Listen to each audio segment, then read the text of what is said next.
on my front porch. I continued to lay down flat on the couch, then I stuck my head just above the back of the couch very slowly. I've never been so frightened in my life. There was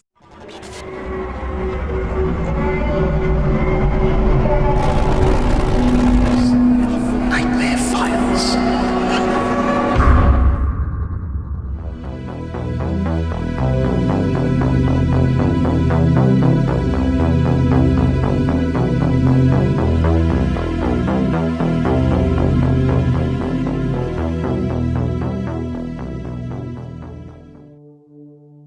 This happened when I was 14 years old and staying at a friend's house.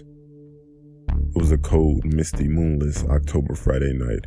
Halloween was upon us and all the usual pranks that come along with it. In the weeks up to that night, the usual pranks of knocking on doors and running, friends knocking on windows to scare you, stuff like that. But this night was different. This night is what nightmares are made of. Recently, my friend's sister, who for this story we'll call Jamie, was being harassed and stalked by some guy who she didn't know. We just came back from a haunted house. Then we turned on the TV and started to watch The Exorcist in the living room. It had to be around 11 or midnight, and the dog started to bark at the back door. So I went to see what she was barking at, and I heard the fence rattle. I didn't think anything of it as it could have been the wind or an animal. So I went back in the living room and continued to watch TV with my friend. Then all of a sudden, Jamie screamed from her room. We ran to see what was going on. Jamie said someone was knocking on her window and saw someone run to the back of the house. Just then, we heard someone trying to pry open the sliding back door. And when I ran in there, I saw someone standing there with a ski mask and hoodie on. His eyes were void of feeling, void of any sense of morality.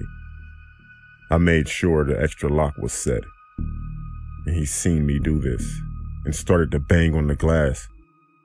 Then all of a sudden he took off running. I asked my friend if the front door was locked, and a look of terror came over his face. He ran to lock the front door, then all of a sudden it swung slightly open. Luckily he got there in time to stop it from opening completely. The intruder got his arm inside the door. He kept pushing it open so ever so slightly, but my friend yelled for me to help as Jamie was frozen and frightened, screaming. I ran as fast as I could and slammed my shoulder into the door, smashing the intruder's arm in between the door and the door jamb. He jerked his arm out enough that we could close the door and lock it. The stalker was screaming and banging on the door, yelling over and over, "Jamie, I'm gonna get you. If not tonight, it'll be another time. And I'm going to kill those kids for what they've done." I grabbed a baseball bat and my friend grabbed a shotgun out of the closet. We thought he was going to try and get back in. We called the police and waited what seems like hours before we went out to see if anyone was around. But all we found was handprints on windows and footprints in the mud leading to the backyard. The stalker's identity was never found out. And after that incident, Jamie was never bothered again. But after the incident, Jamie was never the same.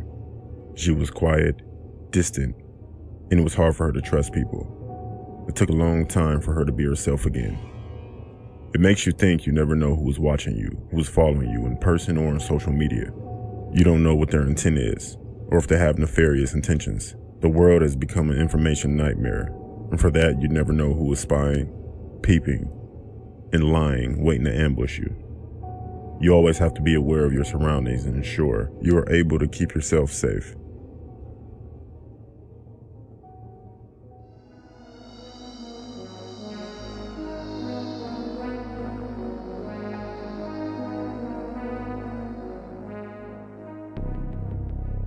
This happened 9 years ago when I was 15 years old.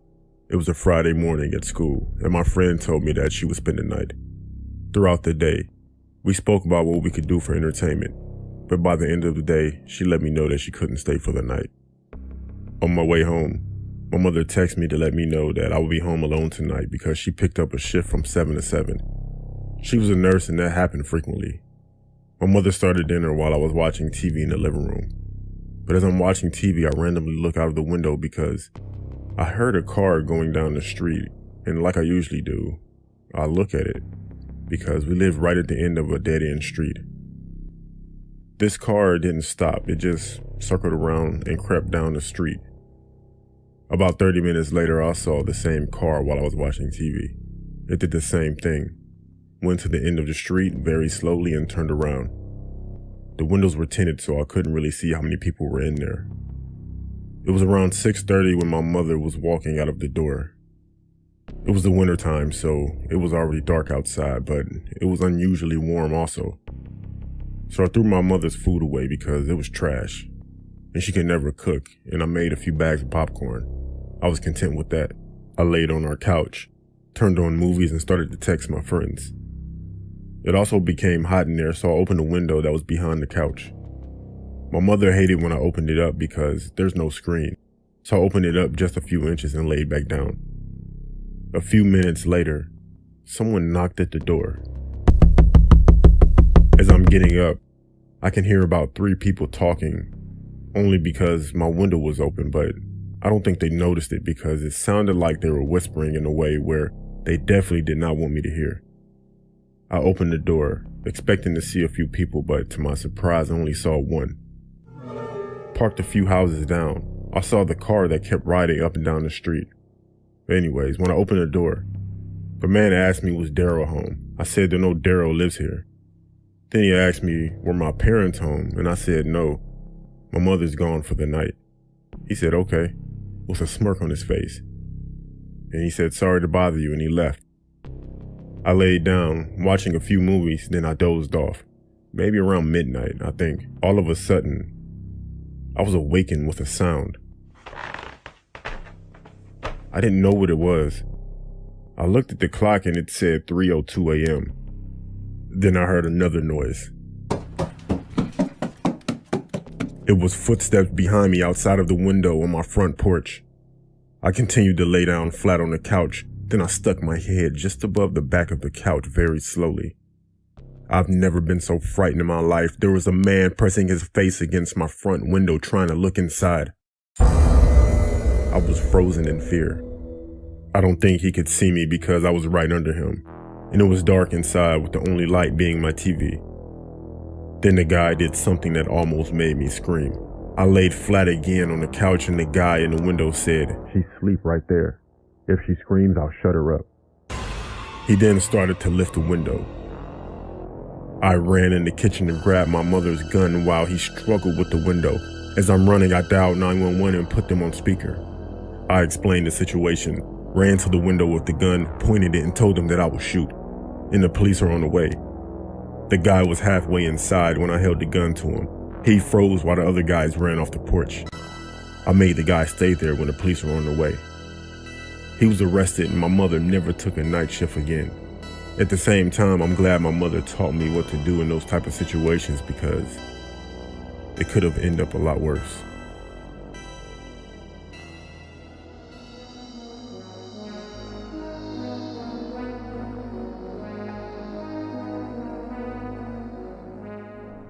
This story happened August 14th, 2003, when I was 14 years old. I lived on a street that had a lot of boys on it. All of us were the same age and would frequently spend the night over each other's houses and simply just hang out. There were literally around 10 boys the same grade. It was a Thursday afternoon when 5 of my friends came over to hang out.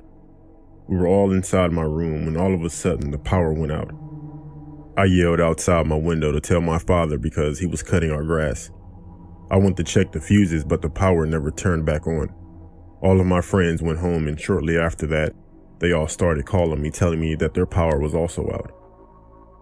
So we all met outside and played football in the street. At this point, it was all 10 of us plus other kids. Once it started to become darker outside, we started to notice that it was a blackout, but we didn't know the severity of it. It was very hard to see, so we all grabbed flashlights and played hide and seek. We ran everywhere on our block. My parents rode down our street while we were playing, along with other parents. After a while, we saw some old guy walking down the street that we didn't know, but we didn't pay any attention to him. As it grew later, we all decided to go home. A few guys came to my house, but no one's parents were home. At least that's what I noticed. I don't think anyone else noticed it though. My friend across the street stayed home, so we all called him. He was telling me that he wished that his mother would stay out of his room. I asked him why did he say that. He said because when he went to his room, his underwear was dumped all on his bed everywhere. I said that's weird. Then he said, I keep hearing her upstairs walking around the room. I told him that's impossible.